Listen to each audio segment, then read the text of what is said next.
Hello students, आज हम आपको क्लास 6 है। क्लास 6 का कल हमने आपको जो प्रीवियस वीडियो था उसमें हमने आपको क्लास 6 इंग्लिश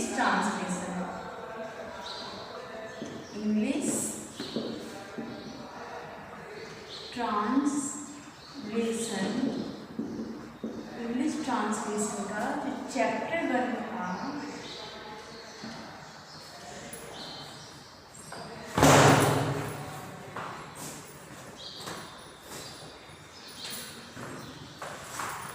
इंग्लिश ट्रांसलेशन का चैप्टर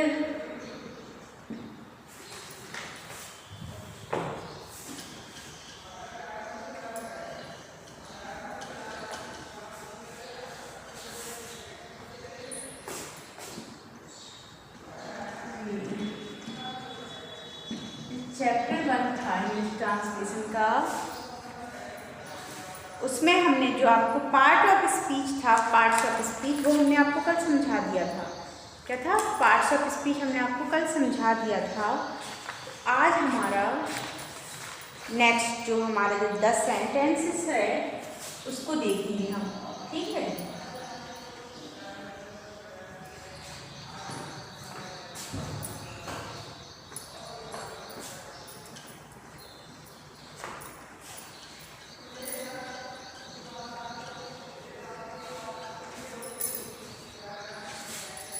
चैप्टर 1 ये शॉर्ट रिवीजन। इस शॉर्ट रिवीजन के प्रीवियस वीडियो में हमने आपको कल बताया था कि चैप्टर 1 का इस शॉर्ट रिवीजन, तो हमने उसमें जो पार्ट्स ऑफ स्पीच था अपना पहला पॉइंट वो हमने आपको कल समझाया था। आज हम देखते हैं सेकंड, द सेंटेंसेस। ठीक है, तो आज हम देखते हैं द सेंटेंस। अब द सेंटेंस तो संदेश के आदान प्रदान के लिए भाषा का उपयोग किया जाता है। संदेश के आदान प्रदान के लिए भाषा का यूज होता है। हर भाषा में बोलने और लिखने के लिए शब्दों के समूह का प्रयोग किया जाता है। किसी भी भाषा को समझने, बोलने और के लिए क्या करते हैं? शब्दों के समूह का यूज किया जाता है।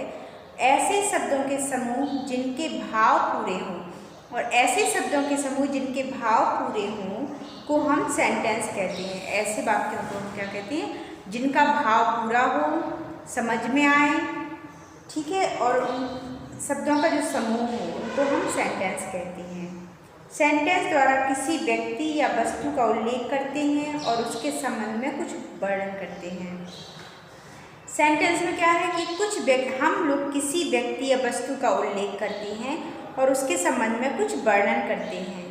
वाक्य निर्माण में प्रयुक्त होने वाली 3 चीज़ें महत्वपूर्ण है। सेंटेंसेस में क्या इम्पोर्टेंट होता है? तो हमारे सेंटेंस में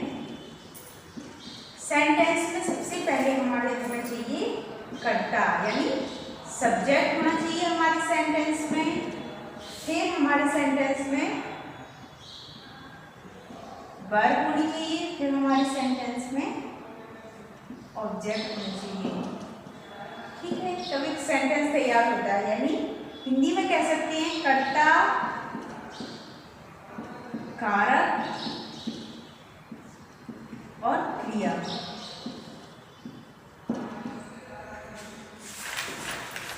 ओके, कोई वाक्य कर्ता सब्जेक्ट के बारे में ही होता है, या यह भी कह सकते हैं कि वाक्य का केंद्र बिंदु कर्ता ही होता है। तो जो फर्स्ट हमारा तो जो वाक्य है, वाक्य का केंद्र बिंदु कर्ता ही करता है। क्या है? जो वाक्य का केंद्र बिंदु है वो कर्ता ही होता है। नंबर सेकंड, कारक यानी ऑब्जेक्ट वाक्य का वह हिस्सा होता है जिससे यह पता चलता है कि कर्ता के कार्य या अवस्था का असर किस पर हो रहा है। ऐसे वाक्य भी होते हैं जिनमें कारक नहीं होते। ठीक है, कारक भी होता है, दूसरे में कारक होता है, कारक होता है,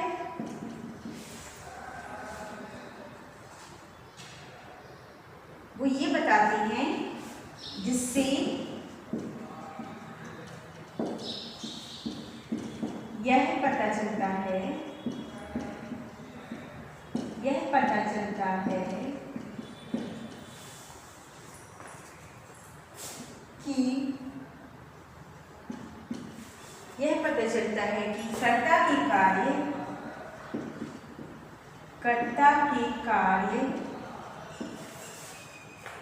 या अवस्था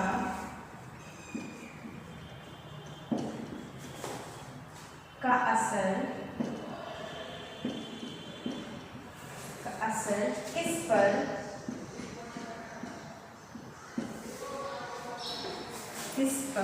हो रहा है, किस पर हो रहा है। ठीक है, और ऐसे वाक्य भी होते हैं, ऐसे भी वाक्य होते हैं जिनमें कारक नहीं होते। ठीक है, कुछ कारक क्या है? कारक होते हैं जिससे यह पता चलता है, कारक होते हैं जिससे यह पता चलता है कि कर्ता के कार्य या अवस्था का असर किस पर हो रहा है।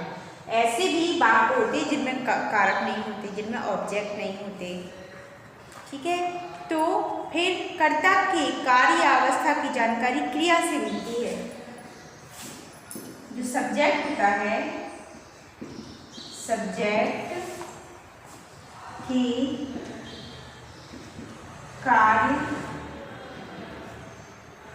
या अवस्था की जानकारी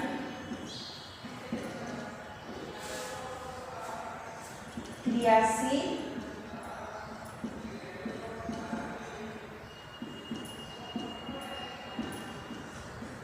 मिलती है। ठीक है, सब्जेक्ट के कार्य या अवस्था की जानकारी वर्ब से मिलती है, क्रिया से मिलती है। और एक या अधिक शब्द भेदों के मिश्रण का उपयोग करके ही कर्ता और कारक बनते हैं। एक या अधिक शब्द भेदों के मिश्रण का उपयोग करके ही कर्ता और कारक बनते हैं। ठीक है, तो अब हमने देखा कि सेंटेंस में क्या है। सेंटेंस में पूरे भाव होने चाहिए, subject plus verb plus object होना चाहिए, यानी कर्ता कारक कर्म क्रिया होनी चाहिए, और वाक्य का केंद्र बिंदु कर्ता ही होता है। कारक होते हैं जिससे यह पता चलता है कि कर्ता के कार्य या अवस्था का असर किस पर हो रहा है। ऐसे भी वाक्य होते हैं जिनमें कारक नहीं होते, ऐसे भी कई सेंटेंस होते हैं जिनमें ऑब्जेक्ट नहीं होता। सब्जेक्ट के कार्य या अवस्था की जानकारी वर्ब से मिलती है। ओके, तो ये हमारा सेंटेंस के बारे में जो थोड़ा डिटेल था वो हमने आपको समझा दिया है। अब हम सेंटेंस कितने प्रकार के होते हैं।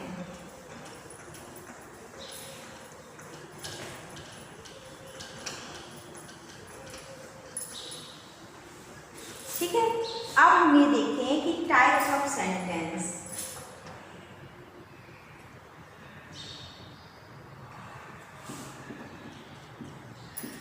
टाइप ऑफ सेंटेंसेस यानी वाक्य के प्रकार। ठीक है, तो हम देखते हैं हमारे सेंटेंस कि कितने प्रकार होते हैं, कितने प्रकार के हमारे सेंटेंस होते हैं। तो कितने प्रकार के होते हैं हमारे? नंबर 1,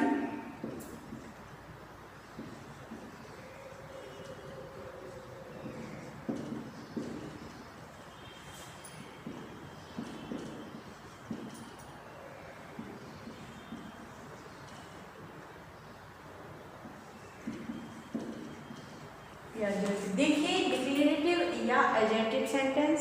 सेंटेंस पहला सेंटेंस क्या है? डिक्लेरेटिव एंड या एडजेक्टिव सेंटेंस। नंबर 2 पे आते हैं इंट्रोगेटिव,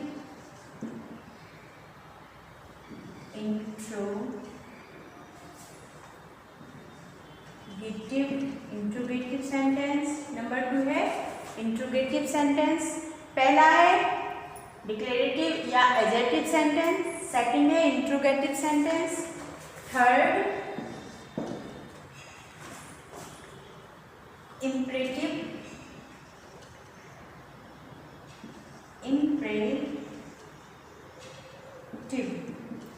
इम्परेटिव सेंटेंस।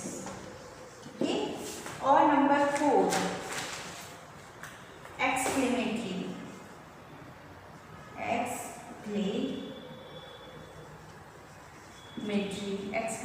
सेंटेंस। यानी आपके सेंटेंस जो हैं वो कितने टाइप्स होते हैं? 4 टाइप्स होते हैं। डिक्लेरेटिव या adjective sentence, interrogative sentence, imperative sentence या एक्सक्लेमेटरी सेंटेंस। ओके, तो अब हम 1 बाय 1 आपको डिटेल में समझा देते हैं।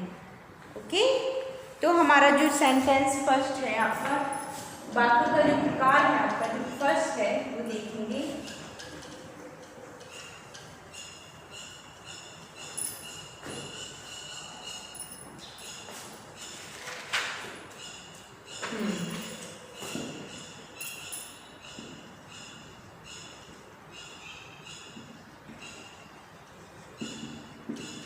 डिक्लेरेटिव या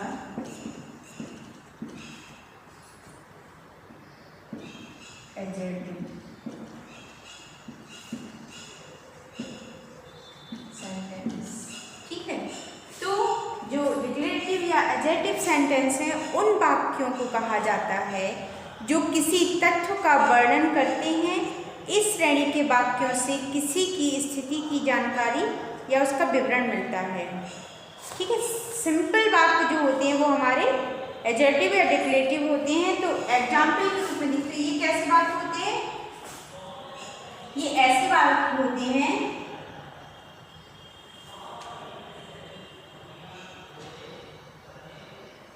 जो किसी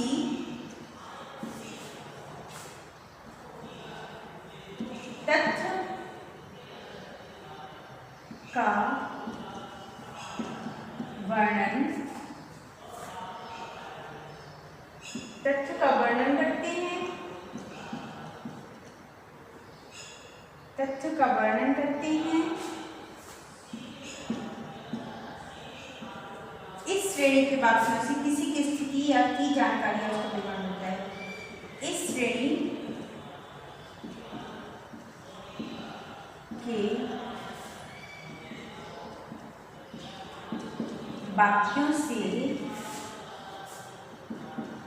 किसी की स्थिति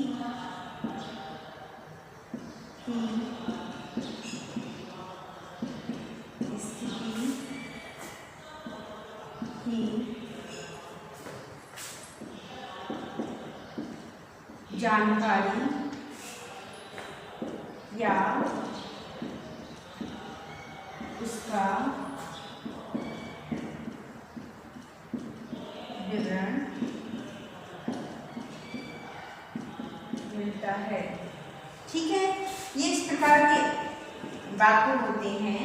एग्जाम्पल देख लेते हैं कि इस श्रेणी के वाक्यों में किसी की स्थिति की जानकारी या उसका विवरण मिलता है। एग्जाम्पल देखते हैं। नंबर 1, जैसे यह एक अच्छी किताब है। जैसे यह एक अच्छी किताब है। ठीक है, तो दिस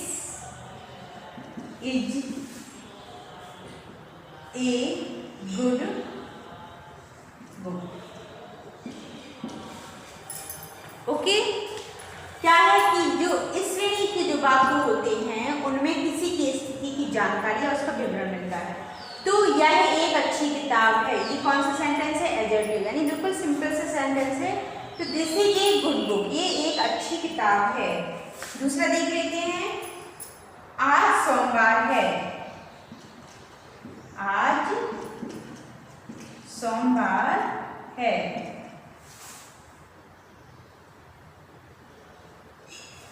तो it is Monday today.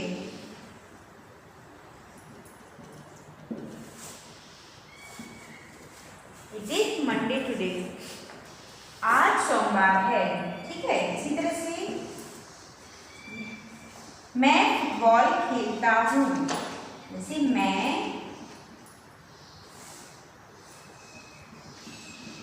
Football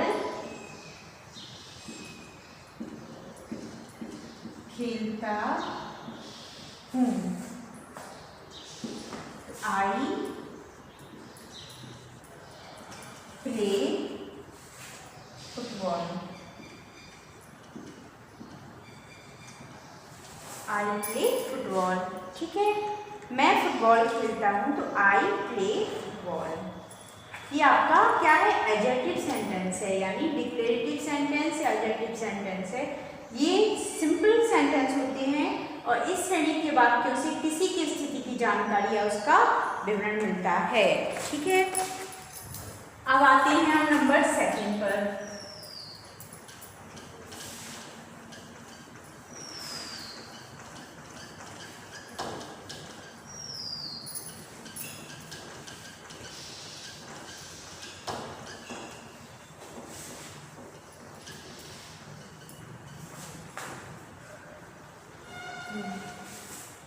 अब आते हैं हम नंबर 2 पर। इसमें है इंट्रोगेटिव।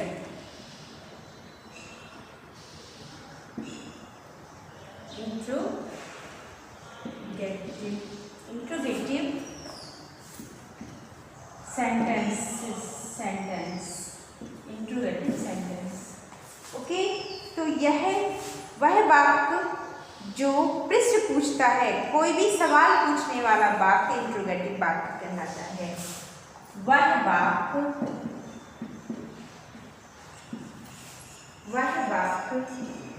जो प्रश्न पूछता है, कोई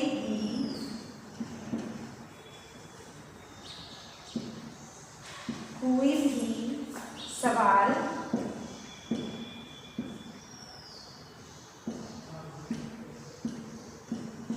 पूछने वाला वाक्य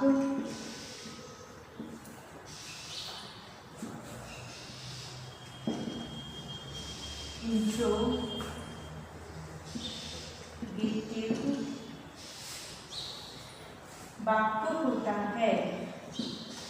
वाक्य होता है।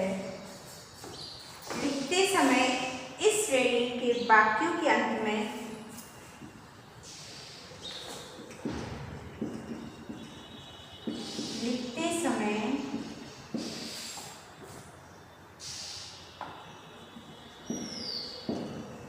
इस श्रेणी के वाक्यों के अंत में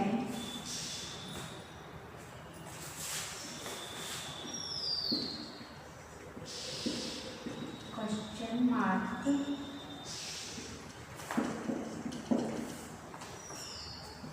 लगाते हैं।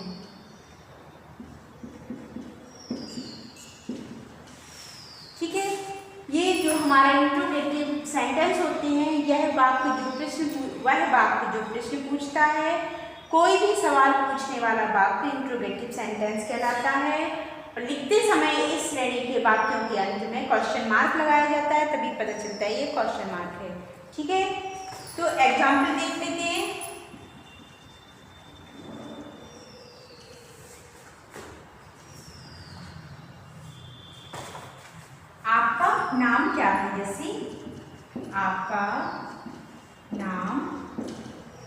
क्या है, क्वेश्चन मार्क। ठीक है, तो what is your name. Okay, number 2, क्या आपने अपना काम किया, क्या आपने अपना काम किया।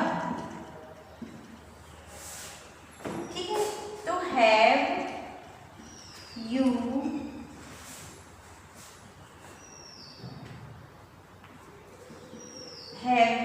Done your work, question mark.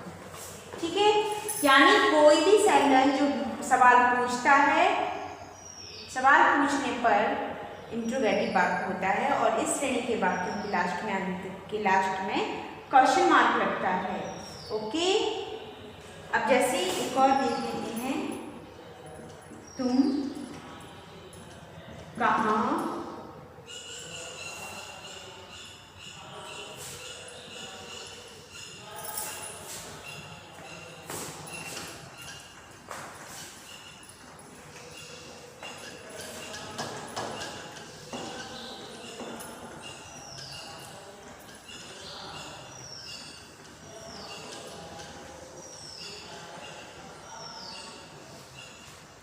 जैसे तुम कहाँ, देखिए एक और, तुम कहाँ जाना चाहते हो, क्वेश्चन मार्क। तो where do you want to go, question mark. ठीक है, हमें भी क्वेश्चन मार्क लगाना पड़ेगा, तभी वो क्लियर होगा कि हम क्या बना रहे हैं, इंट्रोगेटिव सेंटेंस बना रहे हैं। पहचान है हमारी question mark.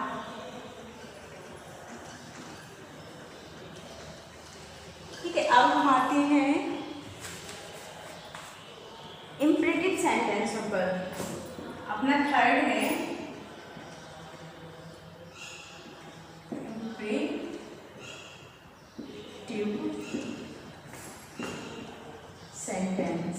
Imperative sentence. Okay, तो इंपरेटिव वाक्य वह वाक्य हैं जो आज्ञा या प्रार्थना व्यक्त करते हैं।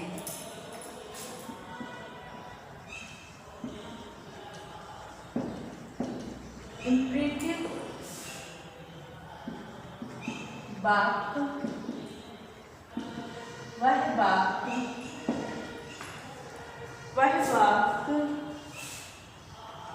हैं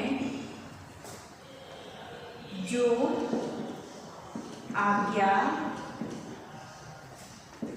या प्रार्थना व्यक्त करें।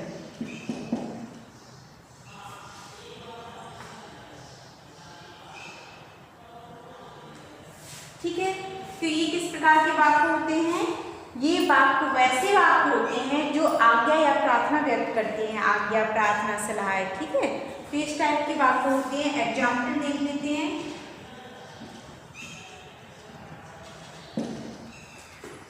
कृपया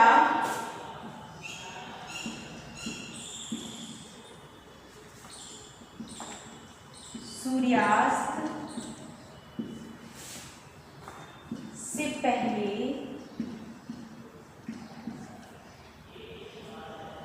घर आना। ओके, तो कैसे लिखेंगे, कृपया सूर्यास्त के पहले घर आना, फुल स्टॉप। तो लिखेंगे please come home before sunset. इन वाक्यों के लास्ट में फुल स्टॉप लगाया जाता है। ठीक है, तो कृपया सूर्यास्त से पहले घर आना, तो please come home before sunset. Okay, देख लेते हैं अपना कार्य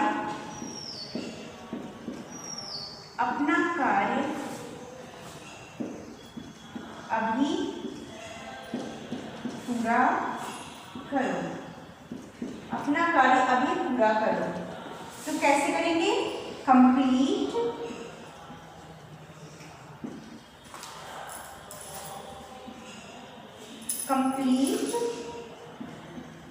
योर वर्क नाउ। ओके, अपना कार्य अभी पूरा करो, यानी इसमें ऑर्डर, रिक्वेस्ट, एडवाइस ये सारे भाव आते हैं। तो हम समझ सकते हैं कि ये जो सेंटेंस है हमारे वो कैसे हैं, वो हमारे इंपरेटिव सेंटेंस हैं। ठीक है,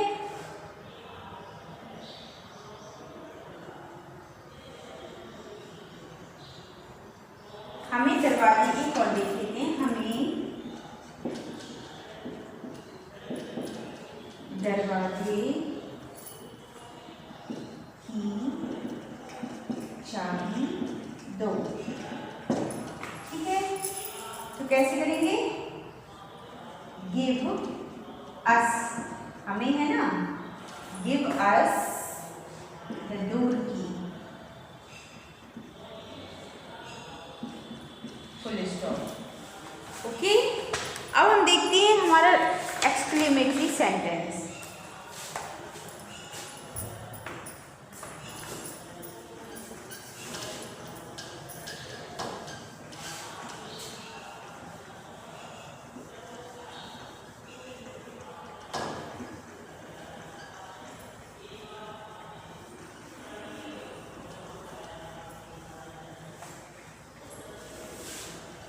Exclamatory sentence number 4.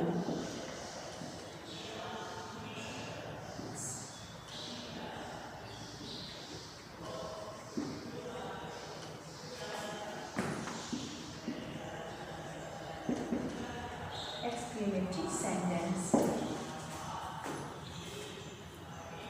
वह वाक्य जो बहुत गहरी या अचानक उठी भावनाओं को प्रकट करे उसे एक्सक्लेमेटरी सेंटेंस कहते हैं।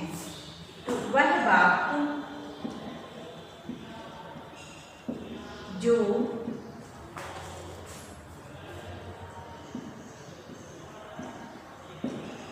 बहुत गहरी या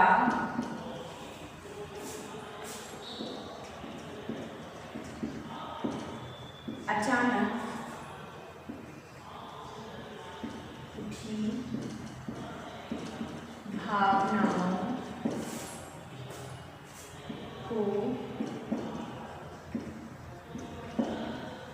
प्रकट करे उसे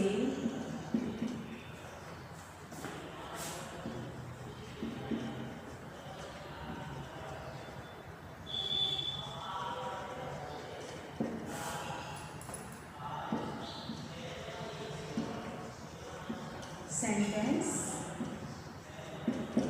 कहते हैं। ठीक है, वो सेंटेंस जो बहुत गहरी या अचानक उठी भावनाओं को प्रकट करता है उसे क्या कहते हैं? उसे एक्सक्लेमेटरी सेंटेंस बोला जाता है। और इन सेंटेंसों को लिखते समय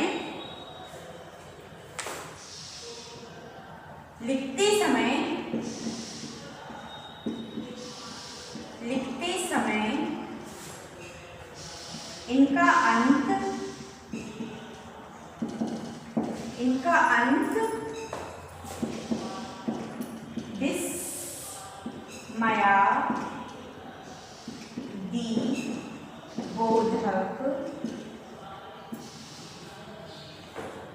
चिन्ह से किया जाता है, चिन्ह से किया जाता है। ठीक है, जैसे इंट्रोगेटिव सेंटेंसों में हम क्वेश्चन मार्क लगा के उसका पता करते हैं कि वो इंट्रोगेटिव है, इसी तरह से एक्सक्लेमेटरी जो सेंटेंस है उसमें हम एक्सक्लेमेशन मार्क लगा के ही जो सेंटेंस है उसका अंत करते हैं। ठीक है, एग्जाम्पल देख लेते हैं। एग्जाम्पल देख लेते हैं, जैसे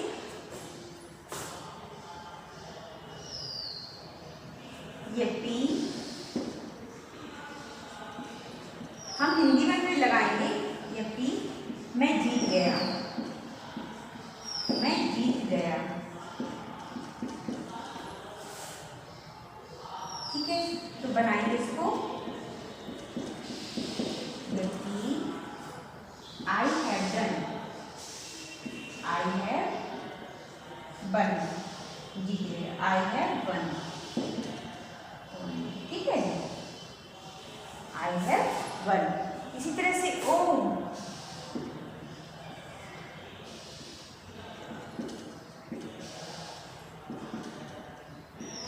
वह नहीं रहा, तो O, he is no more। ठीक है, अचानक से दुख, सुख, खुशी, प्रसन्नता, ये उठने वाले भावों को हम एक्सक्लेमेटरी सेंटेंसों में लाते हैं और इसमें अचानक से होने वाले भावों को प्रकट किया जाता है। ठीक है, ओ वह नहीं रहा, तो oh exclamation mark, he is no more, फिर एक्सक्लेमेशन मार्क। ठीक है, एक्सक्लेमेशन मार्क लगाते हैं। तो इसी के साथ हमारा ये जो चैप्टर था क्लास 6 का, चैप्टर 1 इंग्लिश ट्रांसलेशन का, वो हमारा कंप्लीट हो गया। तो आगे देखते हैं नेक्स्ट वीडियो में नेक्स्ट चैप्टर। Thank you.